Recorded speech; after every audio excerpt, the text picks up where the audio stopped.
Welcome to the Rocky Mountain MS Center webinar series. Tonight's presentation is Maximizing Brain Health in MS with Dr. Timothy Vollmer, Medical Director of Rocky Mountain MS Center. Thank you. I'd like to welcome everybody to this webinar.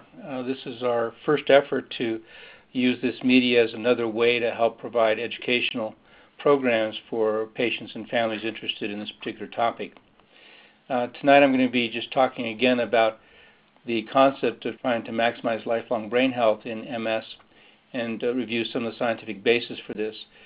My main purpose in presenting this tonight is actually not so much to review the data with you, but more try to explain to you the data that's actually available for physicians and healthcare providers in this area that would help them make better decisions about the use of therapies that are used to prevent further inflammation and further damage to the nervous system in multiple sclerosis, the so-called disease-modifying therapies, or DMTs.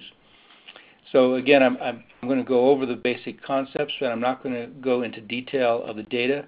It's more to be able to have you understand sort of the depth of the science that goes behind this concept, and then talk specifically about the concept of brain health and how that's reflected in another concept called brain reserve that I'll go into in some detail. So during this presentation, which should take about 45 minutes, if you have a question, go ahead and feel free to type it in any time and send it to us. And then once I get through the slides, we'll spend at least another 15 minutes trying to answer questions as best we can. So do feel free to submit your questions at any time. So let's go ahead and get started then.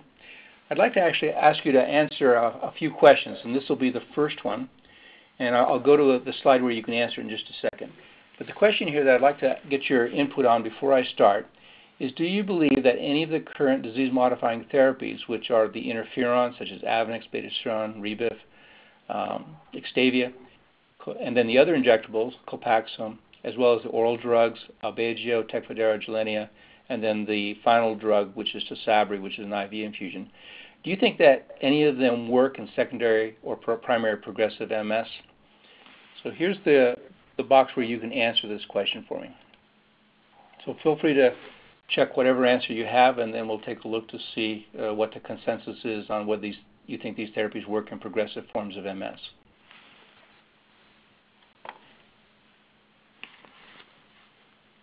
I hope you can all see the slide and click on the box.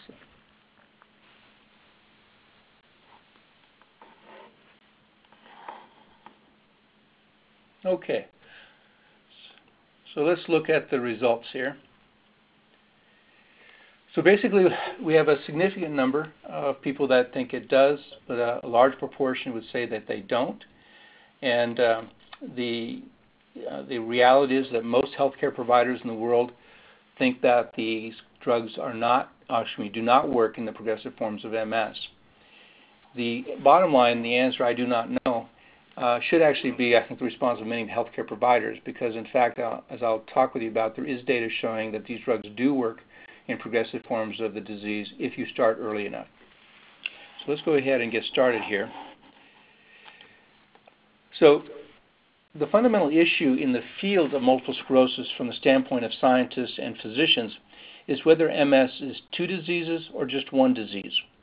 By that I mean most healthcare providers in the world that provide care to MS patients have been educated that MS is actually initially an inflammatory disease that causes relapses and acute demyelination. But over time, the disease begins to become more of a neurodegenerative disease, and it's the onset of neurodegeneration or loss of nerve cells in the brain that actually explains the progressive forms of the disease. And this has been promoted by a fair amount of research done in animal models. It's also been promoted because in the clinical trials that have been done of the immunological therapies in multiple sclerosis, many of those trials failed to reach their primary objectives. However, as I've mentioned before, if you look at the studies in more detail, there actually was evidence of benefit. The alternative hypothesis is that MS is only a single disease. It's simply an inflammatory disease of the nervous system, and that inflammation itself is what destroys both the myelin-forming cells and the nerve cells. In other words, it's the inflammation that causes the neurodegeneration. the neurodegeneration in this theory would not be a separate process. It would be completely dependent upon the inflammation. Now the issue has been, though, is that if this is true, then what causes secondary progressive MS, which is abbreviated as SPMS, or primary progressive MS, which is abbreviated as PPMS? And so that's what I'm going to talk about, is how this hypothesis that MS is a single disease actually does allow us to understand what the progressive forms are and why they respond differently to the immunological therapies. So the key behind this is a concept called brain reserve, and I'm going to go into that in more detail in a few more slides. But brain reserve is basically a construct that we use in science to conceptualize the capacity of the brain to repair itself and to compensate for injury. And it turns out that the brain has a certain ability to do this, and that ability can be affected by a number of different things that I'll go over in a few minutes. And what I'm going to argue is that it's actually the loss of brain reserve in MS that explains the onset of the progressive phase of the disease.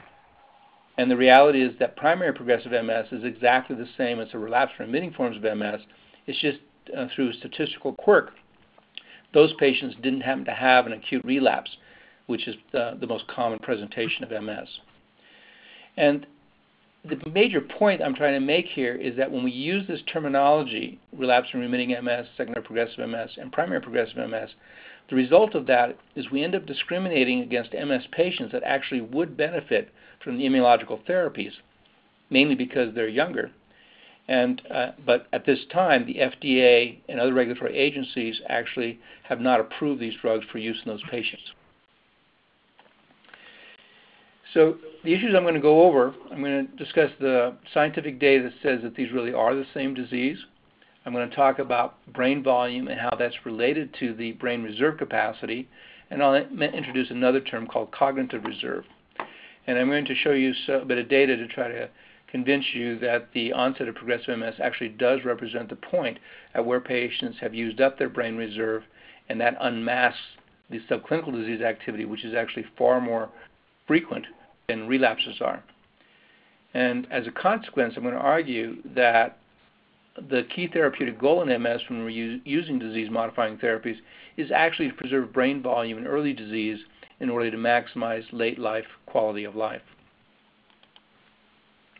So this is a typical diagram from the medical text that physicians and physician assistants and nurse practitioners are trained on in terms of looking at the different forms of MS. And this comes from a textbook written by Dr. McAlpine, who is considered a major figure in the history of multiple sclerosis. And each one of these diagrams actually represents a different patient, and he's simply diagramming the pattern, the variations and patterns that we see. And basically in A, this is a typical relapsing patient that has a relapse. That's the vertical bar that comes up. And then between the relapses, they're basically stable, and then they'll have another relapse. And after some period of time, patients that start out with relapsing courses begin to enter a course where they have also a slow, progressive loss of function in addition to relapses. And this is called the secondary progressive phase. About 10 to 15% of MS patients, though, will present initially with a slow progressive loss of function, particularly ability to walk, and without relapses. And those are called primary progressive MS patients. About 1/3 of patients that start out being primary progressive will actually go on to have a relapse. So again, 85% of patients start out with relapses, 15% start out with just progressive disability. Now there's a really important point that physicians and other healthcare providers fail to think about when they look at this diagram. And that is that the average age of onset of MS for the patients that have relapsing forms is about 10 to 15 years younger than the patients that have onset of primarily the progressive form of the disease. And so age is a major difference between these different forms of the disease, and I'm going to argue that that's actually what explains the difference in the patterns. So I'm just going to review the evidence in general. My point here is not so much to go into detail, but to emphasize to all of you that in fact there is a lot of scientific data behind what I'm arguing. And your physicians need to know this, but they actually don't. So the first thing is that there were a number of small papers published over the last 2 decades suggesting that patients with progressive forms of the disease had different genes that were associated with the disease than patients that had relapsed remitting disease. However, more recently, there have been a number of very large studies. Some of these studies included up to 10,000 MS patients, and none of these large studies were able to identify any genetic differences between progressive forms of the disease and relapsing forms. In addition, it's often thought that familial factors, so your genetics, where you grow up, the environments you live in when you're in early life, determines the form of the disease. And so Dr. Ebers published a report in 2004 where he studied a large number of families where there were multiple members of the family affected by MS. And what he found was that the probability that a patient within a family that had multiple affected individuals would have primary progressive MS was 15%, exactly the same as it is for the overall population. So there's not even a familial influence on this. And that's very important because that tells us a lot about the biology of the disease. Also, as in the genetic studies, there are a large number of publications accumulated over the last 100 years in MS studying the pathological patterns of the disease in the brain. And many of these articles suggested there were differences in the pathological patterns in MS, but again, they were small numbers of cases they were reporting. And so recently, two very prominent neuropathologists in the field, Dr. Lossman and Dr. Kuhlman, were asked to write point-counterpoint papers on this. One was asked to take the position that the pathology is different, and the other was asked to take the position that the pathology is actually the same. The reality is they both end up arguing it's exactly the same. And the point they're making is that no neuropathologist can look through the microscope and tell you whether that brain section comes from a person with relapsing forms of the disease or progressive forms of the disease.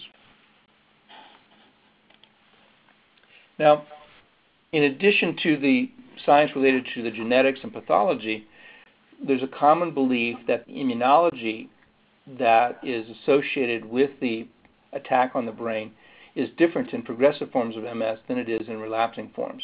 In fact, there are 37 papers in the literature, original studies, that studied various immunological aspects of the disease, and all of them reported that there were immunological differences. However, one very important point about this is that the patients that had progressive forms of the disease on average were 13 years older than the patients with the relapse-remitting form. And the reason that that's important is that our immune system is changing as we go through life.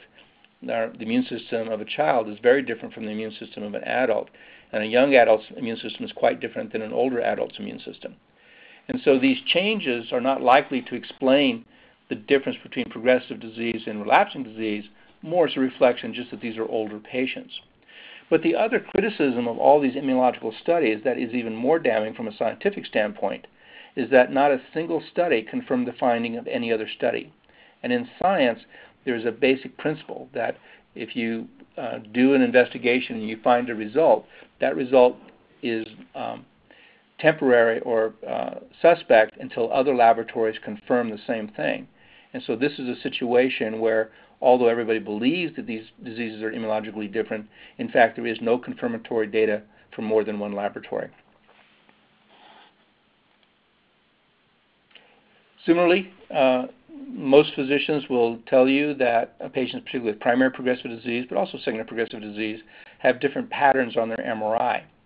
And they will often argue, particularly at the top, that primary progressive MS doesn't have the gadolinium-enhancing lesions or those active lesions that we see on the brain MRIs after we give people the contrast dye, the intravenous contrast dye. But again, the problem in interpreting this kind of data is that the patients in the progressive categories are 10 to 15 years older than the patients in relapsing disease. They've had the disease for more than a decade longer than the patients with relapsing disease. So the major difference you see here is that they have all the same findings. There's just more of those findings in the patients with progressive disease, exactly what you would predict based on the fact that they have longer disease duration. And this decrease in inflammation here is an effect of age. And I'm going to show you some more data that says that the inflammatory attack on the brain is actually decreasing as a function of age on average in the MS population. That doesn't mean every patient has less activity as they get older, but it means the majority do. And I'll show you that data in a second. So if what I've just told you is really arguing that relapsing forms of MS and progressive forms of MS are the same, why is it that the relapsing studies have, using the disease-modifying therapies, have demonstrated clear effects, whereas using those same agents in patients with progressive forms of the disease so far have generally failed to show a significant effect?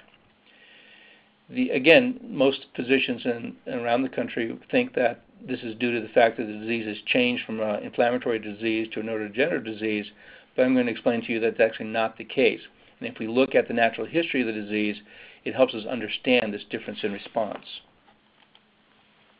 So to understand this, there are several points that we have to go over. The first is as I mentioned, the inflammatory phase, which is a reflection of relapses, is actually decreasing in frequency of inflammatory attack over as we age. And in fact, many patients that are in their 60s and 70s, we do not see any evidence of ongoing inflammation in the brain, either by MRI or pathologically. However, relapses represent only the tip of the iceberg. Most of the inflammatory disease activity is actually clinically silent. So what I mean by that is if you look at the white spots on MRI, the lesions that we look at in the clinic, we see accumulation of somewhere between 10 to 1 to 20 to 1 MRI lesions for every clinical relapse. So in other words, people get 10 new scars in the brain but only have one relapse representing those scars. So most of the disease is subclinical, yet it is damaging the brain and it is having an impact on function. However, this MRI disease activity is also decreasing as a function of age. It turns out if you look at the epidemiologic data, the major correlate of the onset of progressive disease is actually age and brain atrophy. So brain atrophy is a term that we use to quantitate how much shrinkage has occurred in the brain from its peak size. And it turns out that the brain is largest in most of us in our late 20s and 30s, and then it gradually begins to decrease in size as we go through the rest of life. In multiple sclerosis, as I'll show you, that rate of loss of brain volume is actually accelerated. Brain atrophy does reflect neurodegeneration. By neurodegeneration, I mean death of nerve cells. Nerve cells are the fundamental component to the nervous system. So brain atrophy is a way to measure how many nerve cells you have in the brain, and the point is that we're losing nerve cells, all of us, as we go through life, but that loss of nerve cells is faster in MS. And the bottom line for this is that most physicians still think of MS as a white matter, but it's actually damage to the gray matter, which is where the nerve cells are, that's more important in terms of disability and long-term outcomes. So if most of the activity of MS is subclinical, how is it masked? And it's masked by mechanisms in the brain that allow the brain to shift function around from areas that are damaged to areas that are not damaged. This is called cortical remodeling or plasticity. There's also other mechanisms that support this ability of the brain to compensate for injury. And that the amount of injury the brain can compensate for is encapsulated into the term of brain reserve. So then one must ask, well, what happens if you run out of brain reserve in the relapse-remitting phase of the disease? Well, just to review that data, this is a slide that shows the frequency of relapses as a function of age and disease duration. So on the left is disease duration, on the right is age. And what you can see is that individuals in the age range of 20 to 30 years of age have the highest rate of relapses. And by the time patients are over 60 years of age, that rate of relapse has decreased by 60 to 70%, and that occurs both in men and women. Now, the brain atrophy also is occurring, and as I said, this is a reflection of the loss of nerve cells. Many healthcare practitioners around the world think this is something that starts when people develop the progressive phase of the disease. But in fact, it actually starts at the very beginning of the disease. Even when patients present with their very first attack, they already have evidence of brain volume loss on their MRIs. In fact, we did a meta-analysis recently, and that's where this data comes from. And in healthy controls, the rate of brain volume loss is about 0.1% per year on average. 0.4 would be very unusual, and that would be somebody who's in the 70s or 80s years of age. But in MS patients, in very early disease, they already have a rate of loss that's 6 times to 7 times higher, which is 0.7%. And that rate can vary between different forms of the disease to be somewhere between 0.5% per year to 1.5% per year. And it depends on the severity of the inflammation. So this brain atrophy starts early, and it progresses throughout the course of the disease.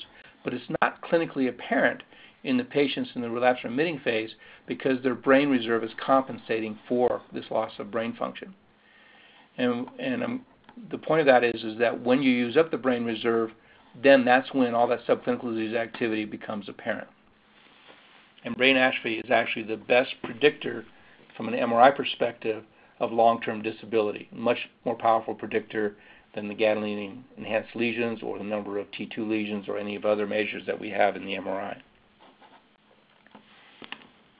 This is an example of that. This is looking at the rate of brain volume loss. Again, it's about 0.4 to 0.6% per year. These clinical isolated syndrome is CIS, so these are patients that have had only one attack of MS.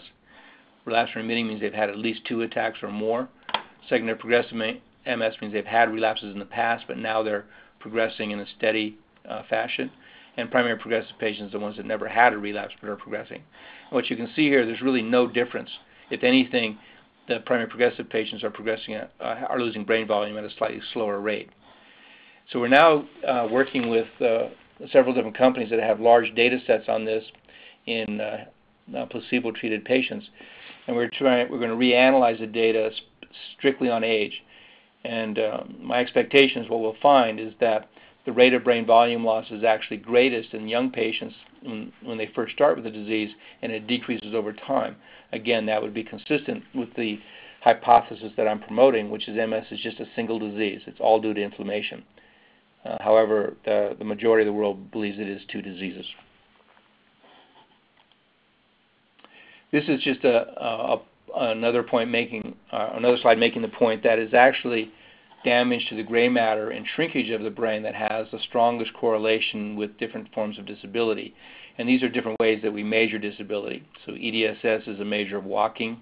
The MSFC is a combined score measuring 3 different things, which include a peg test, a 9-hole peg test, which is a measure of hand dexterity. Time 25-foot walk was a measure of ambulation. And then the PACEAT test, which is a test that measures cognitive function. And the point being is that all of these have reasonable correlations in the 0.4 to 0.6 range, which means that the closer you are to 1, the higher the correlation. So these are higher than the white matter fraction in disease, which has very low correlations. So this is an important point for physicians that are providing care to patients, because they tend to focus on the white matter disease, but they should be focusing is what's going on in the gray matter compartment, which is detectable by MRI, because it's change in this compartment that actually determines how much disability a patient's going to have. The importance of brain atrophy has been demonstrated by a number of studies. Again, most of the community doesn't really understand this, but this is from Dr. Fisher, who's at the Cleveland Clinic. She analyzes MRIs in terms of brain volume, and the BPF stands for brain parenchymal fraction. It's a complex term, but what it means is just that on MRI we can look at the volume inside the entire skull, and then we can ask what % of that volume does the brain actually take up. The size of the skull volume actually reflects the maximum size of the brain, and so if at age 30 they would match exactly, and the brain volume, brain parenchymal fraction would basically be 100%. But as we go through life, as I said, the brain does shrink somewhat, and so we can look at what percentage of that volume is still occupied by the brain as a measure of how much brain tissue has been lost. And what she did was she took 138 patients that were in the AVNEX trials and ranked them based on how much brain volume loss they had during the 2 years of the trial. And then she followed them for another 6 years and looked at how much of an increase in their disability there was by year 8. So an EDSS of 6, and again, EDSS is a measure of walking. An EDSS of 6 means the patient has to use at least a cane to walk. An EDSS 6.5 means they have to use 2 canes, and an EDSS of 7 means that they're using a wheelchair. And so she asked, what was the probability, based on brain volume change in the first 2 years, that the patient would actually end up requiring the use of a cane or more by year 8. And what you can see is the groups are divided into 4 groups. The first group had the least amount of change in brain volume. The fourth group had the most. And the bottom line is here is that if you were in the group that had the greatest rate of brain atrophy, you were 4 times more likely to reach that milestone than if you were in the group that had the least brain volume change. So again, this is very strong evidence that it's brain volume change that determines how likely people are to develop more disability. And this is what we should be monitoring clinically when we treat patients with disease-modifying therapies. It's also the way we should rank our therapies. We should rank them based on how effective they are at preventing this brain volume loss. And the therapies do differ in this capacity. This is an example that we actually can see the brain reorganization, the cortical remodeling that I mentioned before. This is a study that's called a functional MRI study. This is essentially a typical MRI that many of you have had. But in this MRI, rather than looking at water content, we're looking at oxygen levels in the venous blood as it comes back out of the cortex. And what they're highlighting here are areas of the brain that are consuming more oxygen, which is a reflection of how much activity that part of the brain has. And in this particular study, they're asking the patients to actually tap a rhythm with their dominant hand, with their finger, while they're in the MRI machine. So they're simply tapping a rhythm. And we're comparing a healthy control to a patient that has MS that had a relapse that did affect their upper extremity, but at this point they're fully recovered and their neurological exam is normal. And what you can see, the difference between the healthy control and the MS patient, is that this young woman is actually able to do the tapping test perfectly fine, but she's using more of her brain to accomplish that. She has more nerve cells that are activating to allow her to do that, and she's using more what we call supplementary cortex. She's spreading out compared to the healthy control. She's spreading out to use other parts of the brain to help her do that. This is a reflection of the cortical remodeling or the cortical plasticity, and the amount of this the patient can do is a reflection of how much brain reserve that individual has. And it's this brain reserve that's masking that subclinical disease activity that I said dominates the early phase of the disease. This concept of brain or cognitive reserve actually comes out of the Alzheimer's world. Dr. Stern back in 2009 summarized this in a review paper. And basically at that time, what they had noticed was that if you look at groups of patients that go on to develop Alzheimer's disease, what you find is that the patients who have more education, who completed college, take longer before they actually develop symptoms. And so the yellow line here is just depicting patients with a high school education or less. The blue line is depicting patients that have college education of 4 years or more, and they're being ranked based on their ability to use vocabulary. And we know that the more education you have, the bigger your vocabulary is. So that's all that is, reflection of. And what he's pointing out is that the patient with more education actually takes longer before they develop symptoms, and this increase in time before they develop symptoms is a reflection of that they've built more brain reserve.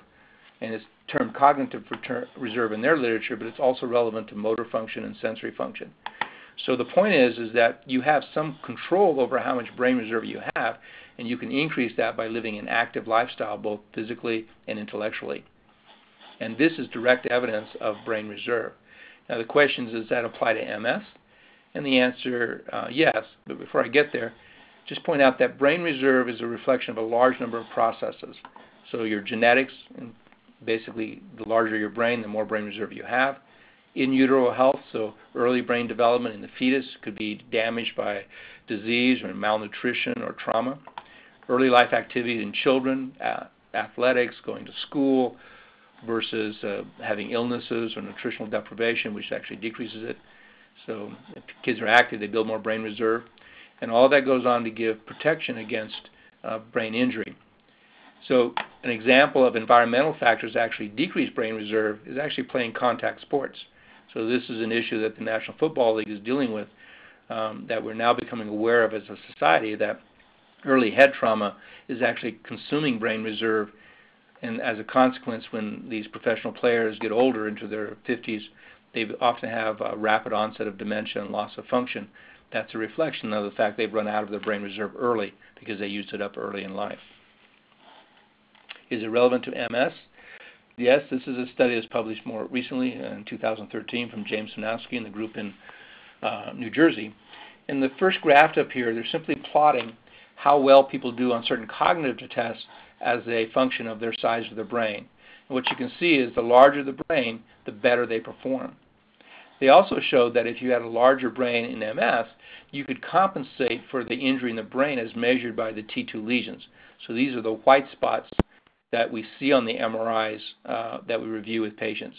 And what they showed was that as the number of white spots increase, the patients that have larger brains are able to compensate and maintain their cognitive function, whereas patients that had smaller brains had more loss of function on these tests. Similarly, they showed that the cognitive reserve, or the ability to increase your reserve capacity by living an active lifestyle, actually is protective in MS. So again, people that were more active, that were exercising, that were going to church, that were volunteering, going to the theater, whatever, helped them build brain reserve, and that helped them perform better on the cognitive tests. And similarly, in MS patients, if they were more active, they were better able to compensate for that increasing number of T2 lesions in the brain than patients who were less active. So this is the scientific basis for encouraging people to be intellectually and physically active and have active exercise programs, because this data says if you do that, you can compensate for changes in the MS much better. So I'm summarizing all of this information in this slide here, and I'm just trying to point out that on these MRI markers that there's a lot more MRI activity than you would expect based on relapses, and that this MRI activity is causing the brain to shrink, which is this line down here. And what I'm arguing is that this phase where people have the relapse-remitting disease is actually a phase where they're using up their brain and cognitive reserve. And when they run out of it, that's when they move into the progressive phase of the disease. And primary progressive patients are just patients that have the same disease activity early in life, but they just don't have a relapse. And statistically, that actually is expected. And so they move right into the progressive phase of the disease. And again, remember, 1/3 of those patients will still have a relapse, which is depicted here. So in this particular model, there are several implications of it. The first is that if we really want to fundamentally change this outcome down here, we have to treat back here very effectively. We have to preserve brain volume here to allow people to age normally. Secondly, it suggests that if we actually stop the disease in this category, in this area back here, patients can actually recover function because they still have reserve capacity and they can rewire the brain, particularly through exercise and physical therapy, and recover function. But here, because they don't have any more brain reserve, we probably can't dramatically improve function, but our primary goal would be to decrease the rate at which they're changing by shutting off the inflammation that's causing this to occur. There's one other important implication, though, is the other reason that we have brain reserve is not just to manage MS, it's also to allow us to age normally. In other words, brain reserve masks the age-related changes in the brain. And out here, that aging effect will become apparent because the patients don't have the reserve capacity to buffer that. So this is my next question for you. The question here is, does this concept of brain reserve make sense to you in understanding the relationship between MS disease activity, such as new lesions on MRI, and the pattern of MS, relapsing remitting form versus the progressive forms? And I'd like to have you just choose one answer, and I'll move to that slide now. So just give me a sense whether I'm convincing you at all. So you can say yes, no, I don't know, or I'm more confused now than I was before. Yeah.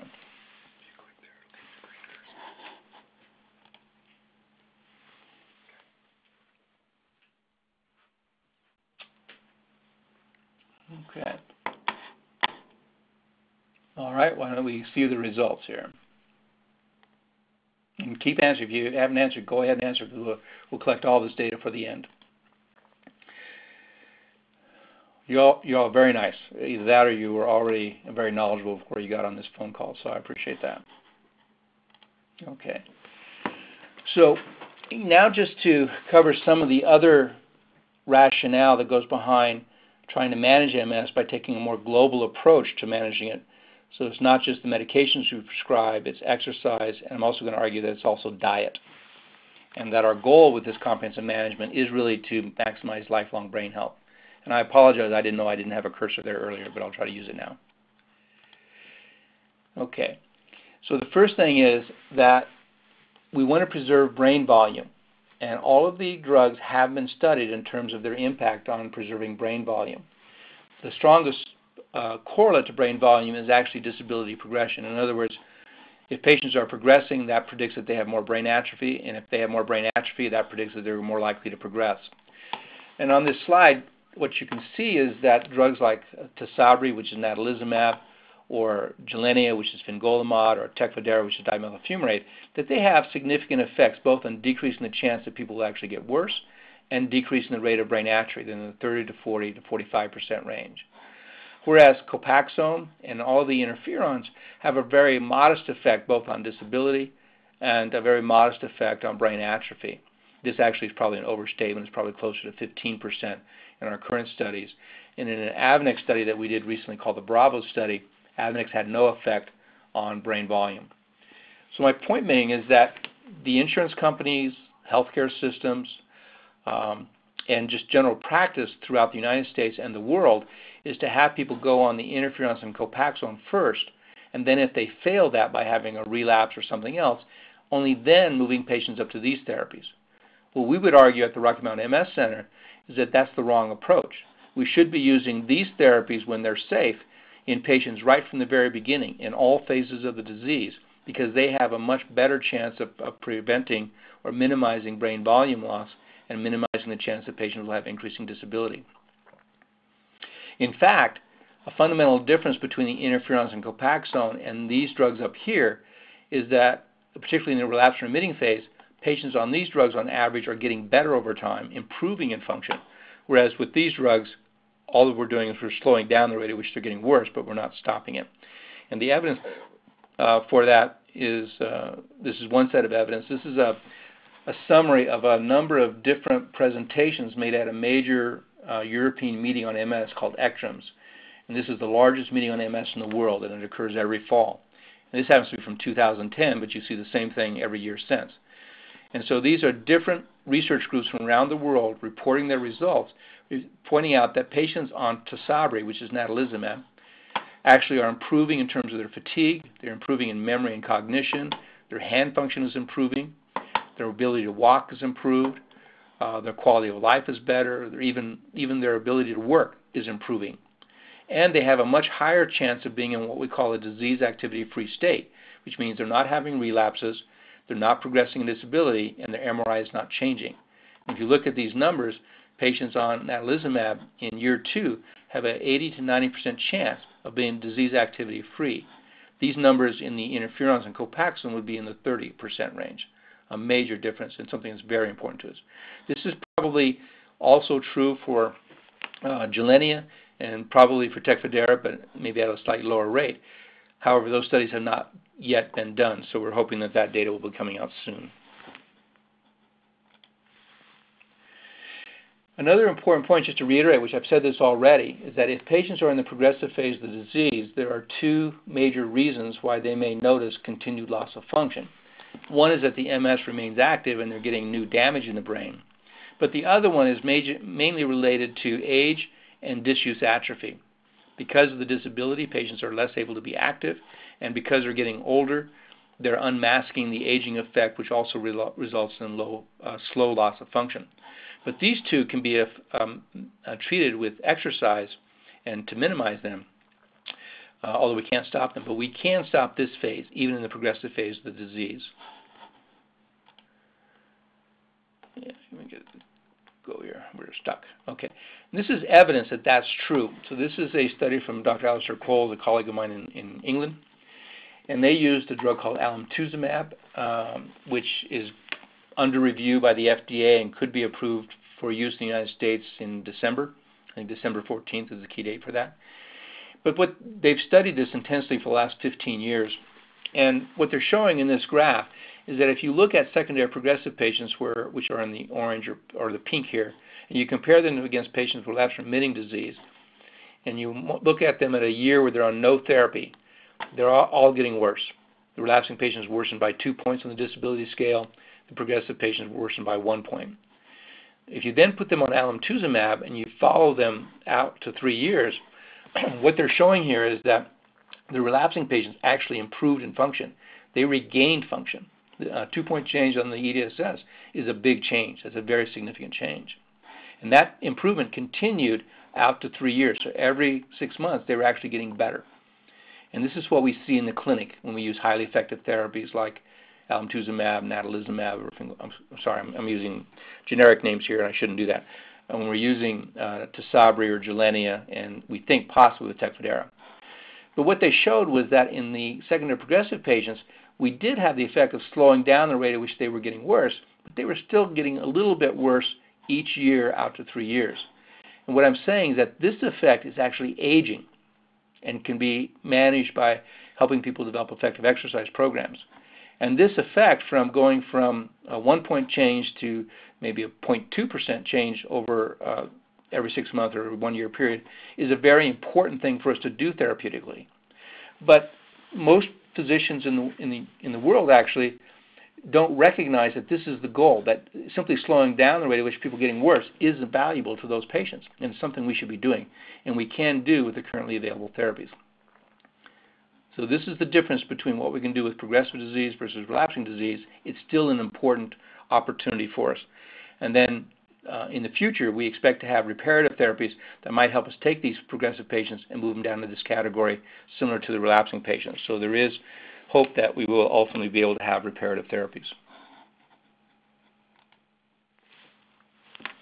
Let me get this quick here. I'm getting a little slow. This is getting back to the role of diet. Sorry, this is not the slide I wanted to use. Basically, what this is showing is that if you develop other health problems, such as high blood pressure, strokes, arthritis, if you have problems with dementia or depression, or you're overweight or obese, and particularly if you have, up here, if you have diabetes, they increase the chances you're going to be disabled. And in fact, let me skip down here. That's summarized in this table. So the more of those health problems you have, the more likely you are to be disabled. So what's happening is that these diseases are interacting with that brain reserve issue. And since the MS is using up the brain reserve, if you add on these diseases, the MS and the brain reserve the MS and these diseases multiply the effect, and you end up with more disability. So the way to prevent this is to help patients use a healthy diet and a healthy lifestyle to minimize the chance they're going to develop these additional problems. And again, this is a scientific basis for trying to provide a more comprehensive approach to managing multiple sclerosis. And just to point out that in exercise has been demonstrated to improve almost every symptom of MS. Self-efficacy is a sense of control that you have over the disease, and exercise can improve all of these things, and it also increases brain and cognitive reserve. So exercise and diet are very important in MS, and helping manage the other illnesses that we might develop as we go through life is a key part of managing MS overall. So to conclude that part of the talk, again, I'm trying to argue that relapsing-remitting and progressive forms are the same disease. They appear different because of the loss of brain reserve. And that brain volume actually is the best correlate that we have of brain reserve, and therefore using that as a guide to selecting therapy is a rational and reasonable approach. And that our key therapeutic goal with these disease-modifying therapies is to preserve brain volume in early disease or at any time the disease is active, and to also enhance brain reserve by getting people to exercise and be intellectually active, and that will help us maximize lifelong brain health for MS patients. It also would work for the rest of us as well.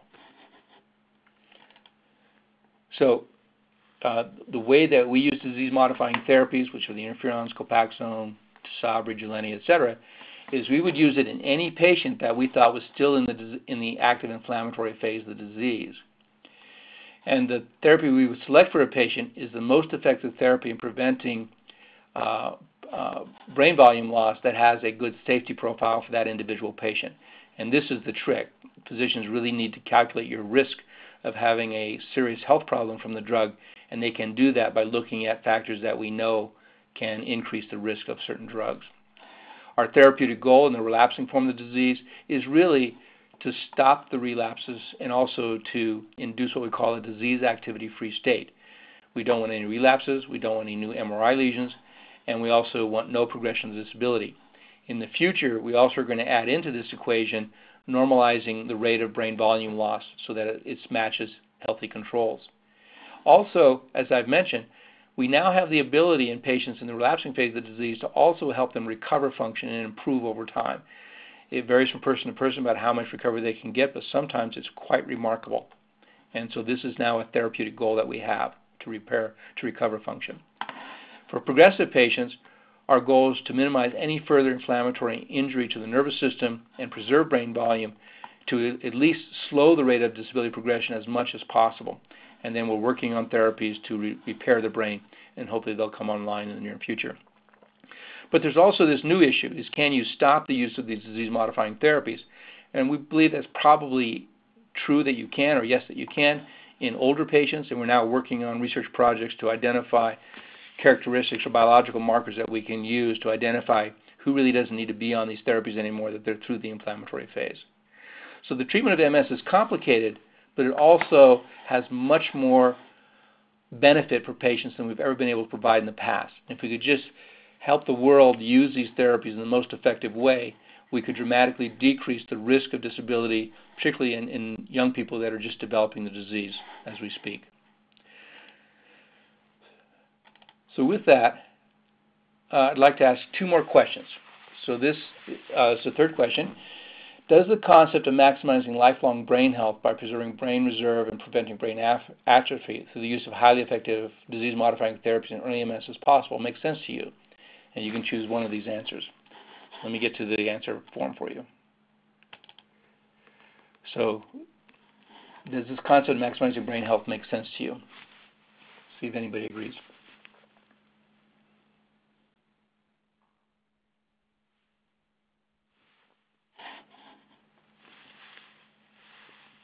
Okay, I think we're just about there. So let's look at the results. So I appreciate this comment here that a little, so it's something we need to work on, and we'll continue to try to develop more information about this and try to condense the information so it's a little bit easier to understand. But I'm glad that at least we seem to be somewhat rational in our efforts here. Then this is the last question. And this one you can choose as many as you'd like. So given what we've talked about tonight, will you start or increase an exercise program, be more motivated to eat a healthy diet, adopt a more active lifestyle, rediscuss with your physician which of the disease-modifying therapies you should be treated with, challenge people and healthcare providers who say SPMS or secondary progressive MS and primary progressive MS are not treatable, possibly consider working with the Rocky Mountain MS Center and others to help develop a grassroots advocacy effort to help change healthcare policies that limit MS patients' access to the highly effective newer therapies that we have, or make no changes because I still haven't convinced you. So we'll go to the answer box. So again, choose as many as you would like.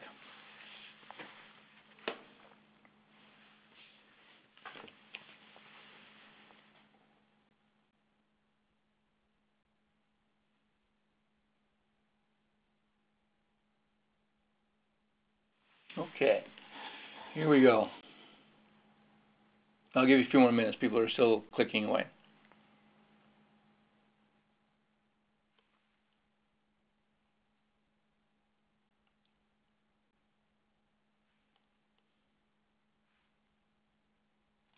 Okay, here we go. Great. Well, we got to start there. I really appreciate all of your attention here, and hopefully we'll work on this mode of presentation and hopefully make it better over time. So now when we go into the question and answer period, I have a few questions already. The first one from Carmen, it says, can you define younger patients? As noted in your earlier slide, what specific age groups are you referencing? Well, the reality is that what I'm referring to is that MS actually can present at any age, as early as age 2 and as late as age 70. But in general, if we look at the amount of disease activity that occurs, so far the data suggests that it peaks in early adult life, so 18 to 30 is sort of the most active phase of the disease. And you have to keep in mind that by the time that most patients have their first attack, they've already had multiple areas of damage in the brain from MS that's been going on for years, if not decades, before they're diagnosed. And that's just the characteristic of MS. So we think the disease is most active in people that, actually we know the disease is most active in people that are below age 40. that by age 40 there begins to sort of slow down the disease activity, and in a certain proportion of patients it will actually seem to burn out by the time they reach their 60s and 70s. So I hope I've answered that. The second question is, do you find the progression of MS differs between MS in the brain versus MS in the cervical area of the spinal cord? And the answer is yes. You can get to problems with walking or needing a cane or a wheelchair two different ways. One, you can just have a lot of MS that affects the entire nervous system, brain and spinal cord. Or you can simply have a little bit of MS, but it's in the wrong place. It's in the cervical spinal cord or even the thoracic spinal cord. And that's because the spinal cord is a very small, compact cable, and it doesn't have a lot of flexibility in terms of rewiring and getting around problems. It does rewire, it does remodel itself, but it has somewhat less capacity than the brain does. So yes, patients can enter the progressive phase of the disease just because of spinal cord involvement, even without any significant involvement of the brain. Another question is it possible to get both MS and Alzheimer's disease? Unfortunately, the answer is yes. MS does not protect people from any other particular disease. It doesn't increase the risk of those other diseases either. And what we've seen in patients, when they are at risk of developing Alzheimer's disease, they develop it earlier. And again, that's a reflection of using up that brain reserve, because the onset of Alzheimer's is also related to how much brain reserve that you have. Okay. Another question is, will there ever be clinical trials for those over 65 years of age? My hope is yes, particularly as we move into the reparative therapies. Right now, the reason that patients over age 65 are often excluded from the studies is for two reasons. One is, as I mentioned, the inflammatory phase of the disease is often over, and as a result, using the immunological therapies, we don't see any treatment effects, so we can't prove the drugs work in those patients. The number of people that respond is relatively small, so it's just a technical problem with the way that we do research. But now that we're moving into reparative therapies, that may change. I don't know for sure, but I hope it does. Another question is from Dina is, do we have specific dietary suggestions? No.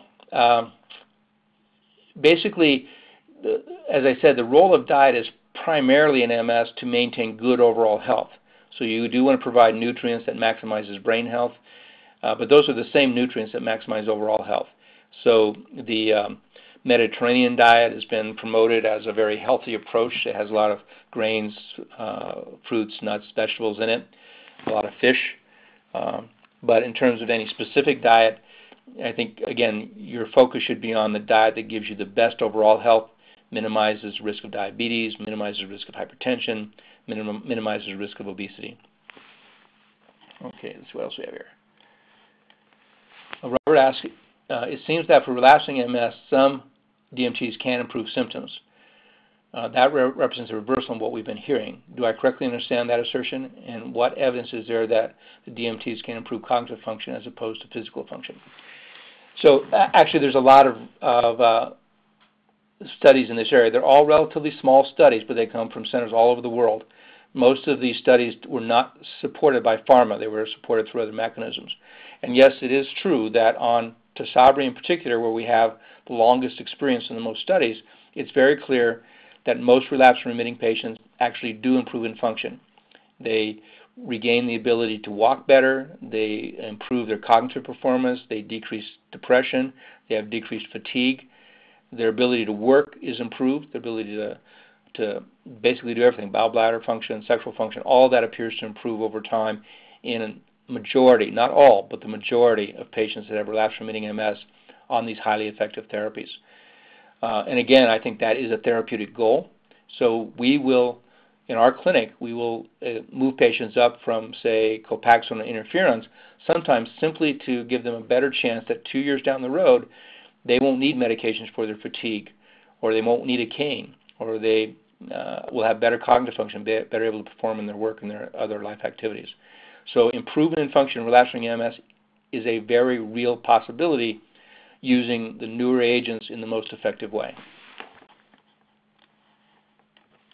Another question is, do you recommend oral meds for all persons that are secondary progressive and have DC'd the DMTs? So the question here in the secondary progressive and what therapy to use, again, the issue is whether we think you're still in the inflammatory phase. I would say if you're younger than age 55, the studies have in general demonstrated that these drugs do work in patients that are younger than age 55. Over 55, we have less evidence of benefit, and again, that's because more of those patients are moving into the non-inflammatory phase of the disease. In terms of the recommendation, I'm not really concerned with their oral or injectables. What I'm concerned about is just how well do they prevent disability. And right now, the most efficacious FDA-approved therapy is Tysabri. Gilenya is very close to that. I can't really tell them apart in the clinic. And Gilenya's been out for 4.5 years. Tysabri's been out since 9 years, since 2005, 2006. Now, Tecfidera has been out for about 1.5 years, and we have about 500 patients in our clinic that are on Tecfidera, but they're only at about 1 year of follow-up. And what we learned from both the Gilenya experience and the Tysabri experience, that both to patients and to physicians, the improvement in function was most obvious when they finally hit year 2.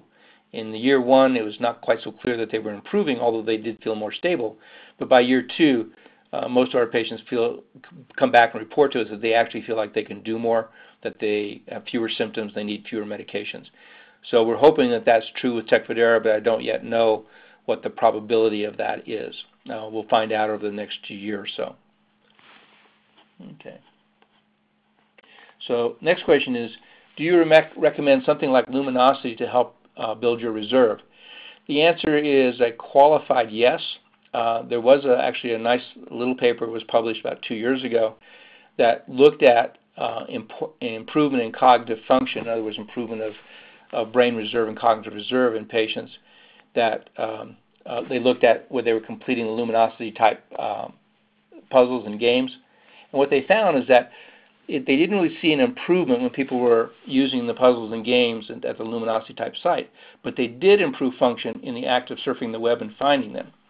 And so, again, the point being is that doing a wide variety of things that allows you to learn something new is the most powerful way to increase your brain reserve. Doing the same task over and over again may not have the same effect. So we would recommend for exercise, both cognitive, intellectual, and physical, is to do a variety of things. So don't just walk, do yoga, do ballet, swim. And for cognitive things, learn a new language, read books, take up games, puzzles, play video games. Video games actually have been shown to improve cognitive reserve. Hate to say that for some of our parents, but it's true. All right. Next question is, would you recommend vitamin B supplements? Actually, I would not.